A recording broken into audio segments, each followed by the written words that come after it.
It was a cold, dark February night in 2004. A black Saturn sits half in a snowbank on a lonely curve of Route 112 in northern New Hampshire. Headlights dim. Airbags have deployed. A young woman is gone. No footprints lead a way that investigators could confirm. No cell pings, no bank activity. 20 years later, the car remains a photograph people keep turning over, trying to read the face-down answers it won't give. I'm Elena Carver. This is Still Unanswered. Tonight, Michael, we take a long look at the disappearance of Maura Murray. Elena, thanks for having me. It's an honor to be here and to talk about a case that has haunted so many, including professionals and families alike. By the way, Michael, before we get into nuts and bolts, a note on tone. This episode is not about spectacle. Maura was 21, a daughter, a sister, a student. We'll follow facts, acknowledge uncertainty, and keep in mind the Murray family throughout. Sound good? Absolutely. That's crucial. Yeah. Okay, let's start with who Maura was. She was born May 4th, 1982, in Hanson, Massachusetts. One of several kids, close family ties. She excelled, athletic, disciplined, had been at West Point before transferring to UMass Amherst to study nursing. To friends and family, she was driven but private, which becomes important later because private people leave fewer outward clues when they change course. Right. And that privacy, it's not unusual. People who are high-performing and inward often don't broadcast their inner turmoil. That makes interpretation tricky when we look backward at actions that might otherwise look like red flags. Exactly. In the months before February 2004, there were a few notable events. In November, Maura was charged over using a stolen credit card number to order food, an incident that was set to be dismissed if she completed a period of good behavior. Then, in early February, there was an emotional episode at work, a late-night shift where a phone call with her sister left her distraught. These are pieces of a puzzle, but they're pieces, not proofs. Right. On Saturday, February 7, her father, Fred, visited. They went car shopping. That night, Maura crashed his Corolla into a guardrail in Hadley early Sunday morning. Significant damage. No charges. Fred and Maura talked later about insurance. So on paper, there's this tension, impulsive incidents, but also ordinary logistical follow-through. Then, on Monday, the 9th, things change. She maps out directions north on her computer, emails her boyfriend saying she loved him but didn't want to talk much, calls a condo in Bartlett to ask about renting, a 3-minute call, and then she withdraws $280 from an ATM, buys a quantity of alcohol, Bailey's, Kahlua, vodka, Franzia, and leaves Amherst in her 1996 Saturn, headed north. That's the last verifiable trace before the crash scene. The purchases and the withdrawal are often read together. Some say impulsive, some say preparation. There's room for both interpretations. Yes, so she drives north through late afternoon into evening. At roughly 7:27 p.m., a neighbor on Route 112 calls 911 reporting an accident, a Saturn off the road with airbags deployed. A school bus driver, Butch Atwood, pulls up within minutes and talks to the driver, who witnesses believe was Maura. He says she was shaken, possibly intoxicated, coherent enough to say she'd already called AAA and to refuse help. He goes home, calls 911 from there. Police arrive within about 10 minutes. Maura is gone. What is haunting there is the short gap of time. We're literally talking a few minutes between the driver leaving and law enforcement's arrival. In rural areas, even short intervals can be consequential. A motorist passes by, offers a ride, and in less than 10 minutes, a person can be 3-4 miles down the road. Or a disoriented person can walk into the woods and become lost. Both paths are plausible. Let's pause. Michael, when you look at that scene, snowy, below freezing temperatures, isolated road, what's your immediate professional read? First 5 seconds? First thought, exposure is a real risk. But daylight search the next morning, canines, air scans, those things reduce the probability of a missed remains find if the subject is close. Second thought, the lack of confirmed footprints leading away in initial reports is odd, but snow can be deceptive. Wind, fresh snowfall, or passing vehicles can obliterate tracks. Third, when a person is alone on a rural road at night and somewhat impaired, the choices they make may be inconsistent and illogical. All of that combined yields a high degree of uncertainty. And that uncertainty, it's the engine that drives so many competing theories. For listeners, we should be explicit.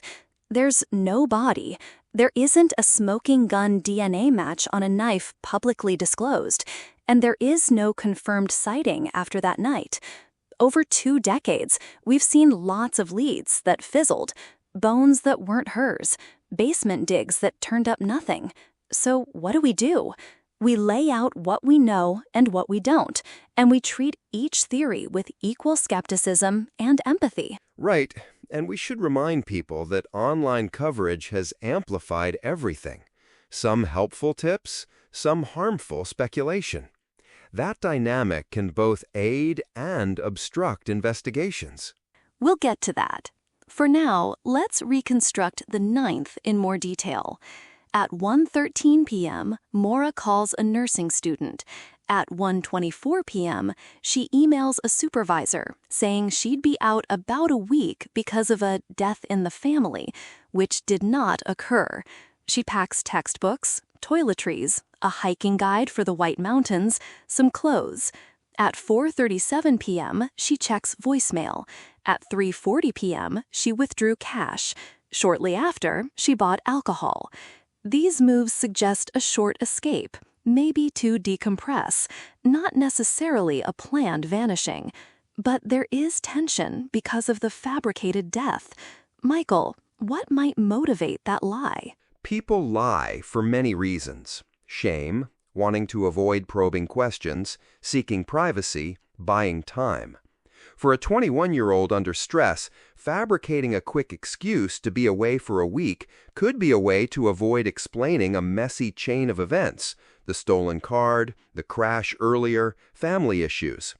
It doesn't prove intent to vanish permanently. It does show she was hiding something in that moment, though, and hiding is not the same as departing forever. That's a really important distinction. The family, Fred and Julie, have consistently said Maura was planning to come back. She left textbooks, toiletries, birth control in her dorm. Not behaviors you'd expect from someone walking away for good. Julie has also argued publicly that Maura's last hours more strongly suggest foul play than voluntary disappearance. And in my experience, families are often the best interpreters of behavior. They see context outsiders don't. Now, at the crash scene, investigators reported wine or red staining, a damaged box of Franzia, some bottles, Maura's backpack, and texts. No signs of a struggle in the vehicle. Some reports say the car was locked when police arrived. Others are less clear. No fingerprints publicly verified to outsiders. And no 888 call record, despite the bus driver saying she claimed to have called them. That discrepancy raises procedural questions. Did someone misremember? Was the person on the phone different? Sometimes in high stress, people say they called when they didn't. Sometimes callers think they hit send but didn't. These details matter. They also, unfortunately, become flying debris in public debates about competence versus conspiracy. Let's dig into immediate search response. The 911 call came at roughly 7:27 p.m. From some accounts, a bolo was issued that night, but a more organized ground search with cadaver dogs and air support occurred over the next several days. Family members, Fred especially, have criticized the delay in notifying them and say a full-scale search didn't start for about 36 hours.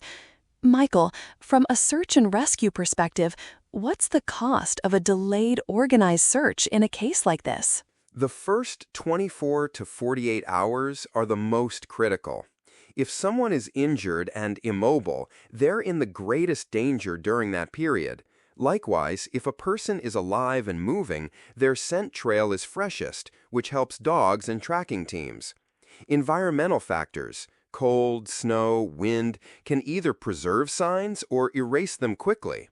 Delays can mean the difference between locating someone alive, finding remains, or losing track entirely. That said, community tips, later reports, and developments can and do revive investigations even after those windows close. So, pragmatically, a delayed, organized response increases the chance of missing transient signs, but doesn't close the case. Which brings us to the main competing theories. We'll run through 4 of them: voluntary disappearance, suicide or exposure, foul play by a stranger, and involvement by local actors or a cover-up.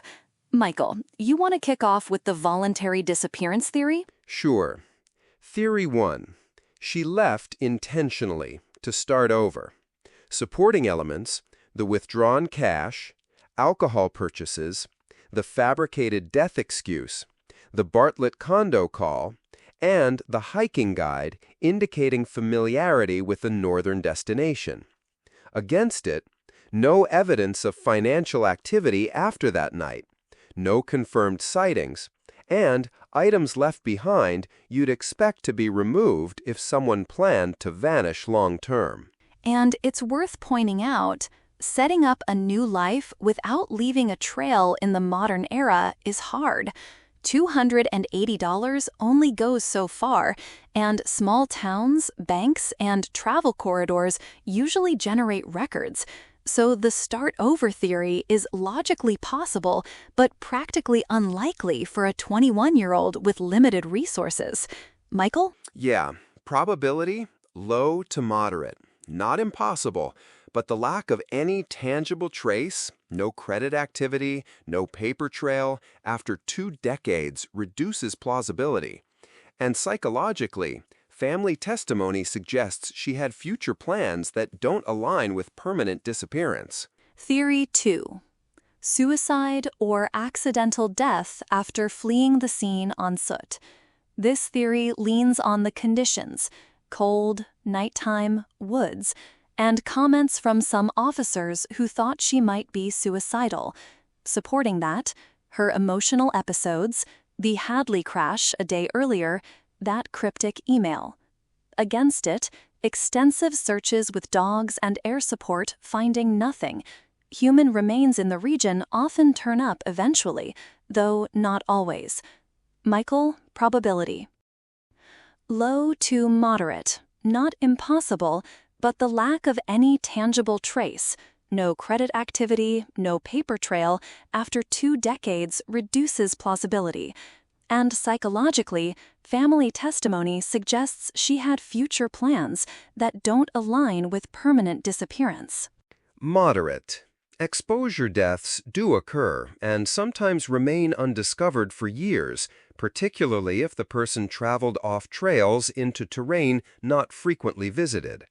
But given the searches, dogs, and community access to land hikers, loggers, hunters, the absence of any verified physical trace makes an undiscovered exposure death less likely than some assume. Still, it's within the range of possibilities.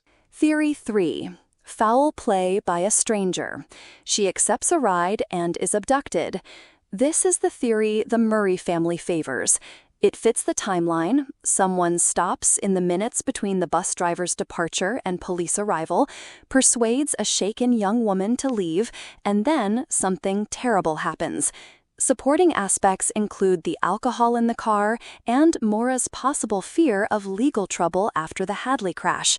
Against it, no body, no confirmed vehicle tied to a suspect, no credible witness placing any particular person with her after the bus driver. Michael, thoughts? It's plausible. In my experience, opportunistic predators do operate on back roads and may exploit a vulnerable person. The temporal gap is enough. But from an evidentiary standpoint, the longer the time without corroborating evidence, no recovered items, no DNA matches, the harder it is to move from plausible to provable. The presence of a bloodied knife later raised hopes, but without public DNA results, it's an unresolved lead. We need to talk about that knife. According to sources, a man came forward claiming his brother had killed Maura and gave the Murray family a knife with alleged blood. Fred turned it over. Years later, investigators excavated a former basement of one suspect, but found nothing. Police say they tested the knife for DNA, but have not publicly released the results, citing an open case. That opacity feeds conspiracy. From your perspective, Michael, how common is it for investigators to withhold forensic results in an open case, and how does that play with a family's need for answers? It's very common. Agencies often won't release forensics because doing so could disclose investigative methods or compromise the chain of evidence. They also sometimes keep results private when a match could implicate someone and a prosecution is being considered. That said, families often perceive the withholding as secrecy or incompetence, understandably, because they have a different calculus, closure versus investigative strategy. Ideally, more transparent communication about why material is withheld would help, but bureaucratic and legal realities complicate that. Listeners, we also have a theory 4: local involvement or cover-up. Proponents cite gaps in reports, slow outreach to the Bartlett condo owner, and perceived delays in testing or disclosure as suspicious. This theory often drifts into conspiratorial thinking, suggesting a small department closed ranks. Michael, where do you set the line between questionable procedural choices and an actual cover-up? You need evidence of active suppression, altered logs, testimony that contradicts documented reports, surreptitious disposal of evidence. Poor coordination, missed leads, and delays can look ugly, but are often the product of underfunded departments, human error, or jurisdictional confusion. A cover-up is a high bar. Without concrete proof, documented tampering, whistleblower accounts with corroboration, it's mostly speculative. That doesn't excuse poor performance, but it does distinguish malpractice from malfeasance. That's a solid line. Now, shifting gears, let's talk about the Internet's role. Maura's case is emblematic of early 2000s true crime Internet culture. Blogs, message boards, and later podcasts took up the story. Some investigative blogging produced useful timelines and pushed authorities. Some online sleuthing led to doxing and distress for locals. Michael, you research the social impact of online sleuths. How has armchair investigation helped and hurt cases like this? It's a double-edged sword. On the helpful side, crowdsourcing can surface overlooked records, generate tips, and apply persistent public pressure to keep agencies engaged. On the harmful side, it spreads misinformation quickly, harasses innocent people, and can interfere with official investigations. People sometimes conflate pattern recognition with proof, seeing connections where there may be coincidence. That can derail focus. It's also ethically fraught. Family members can be re-traumatized by speculative narratives about Maura's private life. We have to cover this case with restraint, acknowledging public curiosity, but centering the humans affected. Julie Murray has been vocal in recent years, pushing back on theories that vilify Maura. It's worth noting, being missing does not mean being guilty of your own disappearance. That's a hard truth some forget. Amen to that. And the family's persistence, Fred, Julie, they've exhausted themselves in search, litigation for records, and advocacy. Let's examine some of the long-term leads. In 2019, there was an excavation of a basement tied to an alleged suspect. Result? No human remains found. In 2021, bone fragments found at a Loon Mountain construction site raised hopes. Those weren't Maura's. Each promising lead, reopening wounds. That's the pattern. And that pattern creates a cyclical grief called ambiguous loss. The family lives in a state of prolonged uncertainty. Every potential lead gives a spike of hope, then, often, disappointment. That emotional loop is devastating and hard to convey to the public. If we were to be forensic pragmatists here, what would be the ideal investigative moves now, 2 decades later?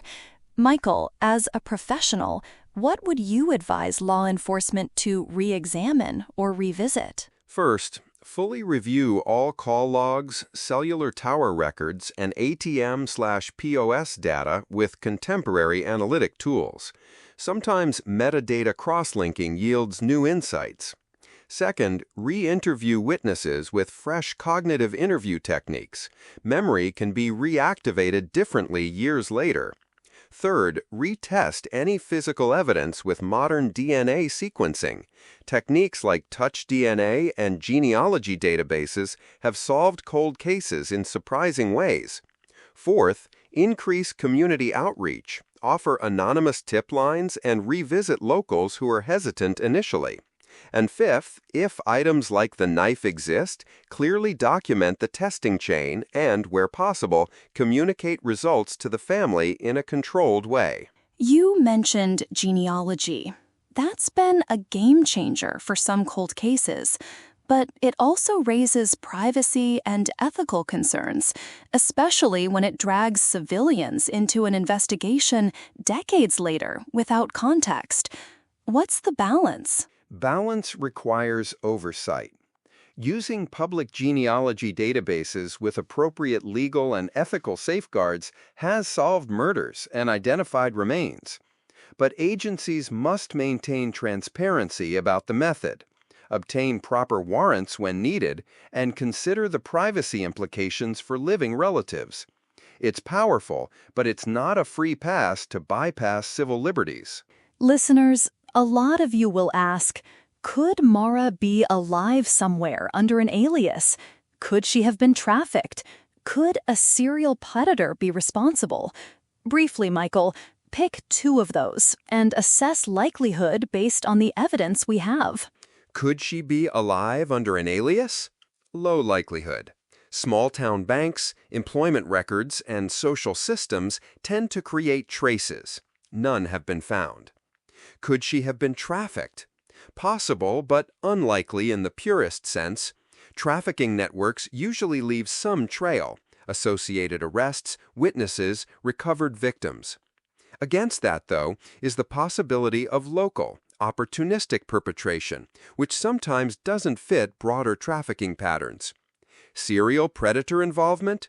It's plausible regionally. Remember, Breonna Maitland vanished nearby in 2004. But there's no definitive link. And Brianna's case often appears in conversations. People ask if there's a connection. Briefly, both vanished in the same region within a month. Some suspect a link. Others see coincidence or a similar set of vulnerabilities. Young women stranded with damaged vehicles on rural roads. Michael? That geographic and temporal proximity merits investigation, but correlational proximity doesn't equal causation. Law enforcement historically has looked at overlapping opportunities and potential suspects. Without matching forensic evidence or verified witness testimony linking the two, it's speculative. Let's bring the human voice back in. Julie and Fred talk about ambiguous loss, shopping for closure, like people shopping for a missing object that won't appear. Julie says she wants the public to remember Maura's life, not just the spectacle of her disappearance. I want to read a short passage from a letter Fred wrote years ago. "We want answers so we can grieve." That line really lands for me. Michael? It encapsulates it.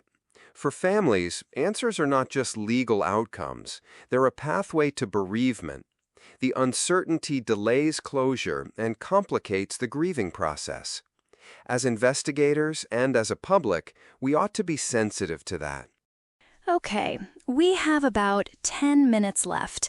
Let's do a concise, myth-busting rapid round where I state a common claim and you, Michael, respond briefly.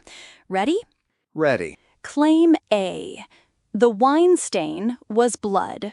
True or false? False. Based on public reporting and forensic implication, most investigators and reporters believe the staining was wine, not blood. However, some dispute persisted because of limited public disclosure.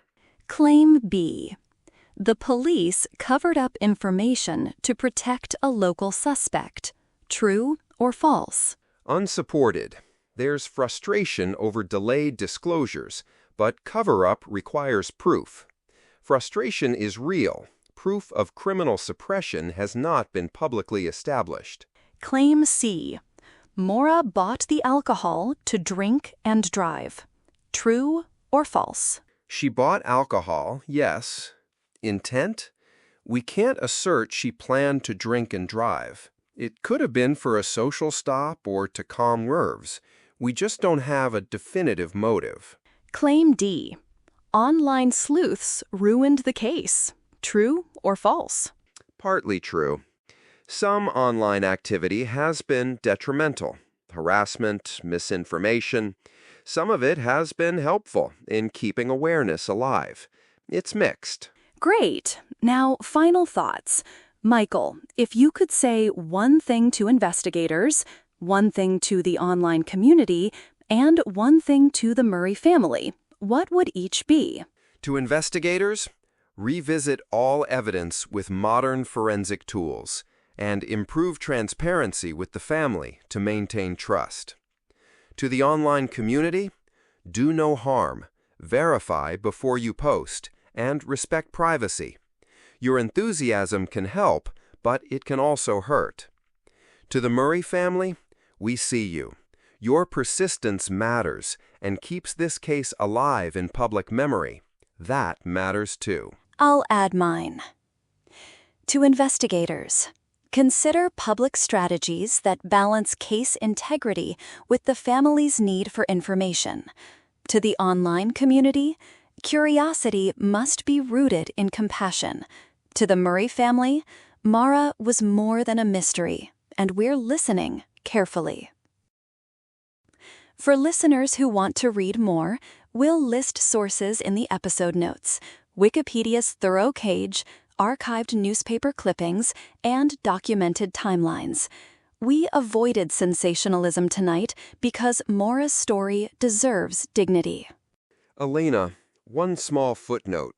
If anyone listening has credible, non-duplicative information relating to Maura, contact New Hampshire State Police or the Haverhill Police Department. Anonymity options exist. Tips can be pivotal, even years later. Yes. If you have something substantive, please use official channels. Don't dox, don't speculate publicly about private individuals. This case has taken enough of that toll. We'll close where we opened. For so many facts, for so many hours of searching and analysis, the central truth remains. Maura Murray's disappearance is still unanswered. And that open question is not just a curiosity. It's a family, a community, a person's life waiting for clarity. I'm Elena Carver. Michael Hanley, thank you for joining me. Thank you, Elena. Thank you for treating this with care. If you found this episode meaningful, please consider supporting Still Unanswered by subscribing. Do it because you care about ethical true crime storytelling. And if you have memories, tips, or thoughts you want to share with us privately, the show's email is in the notes. We'll be back next week with another case that refuses to be forgotten. Good night.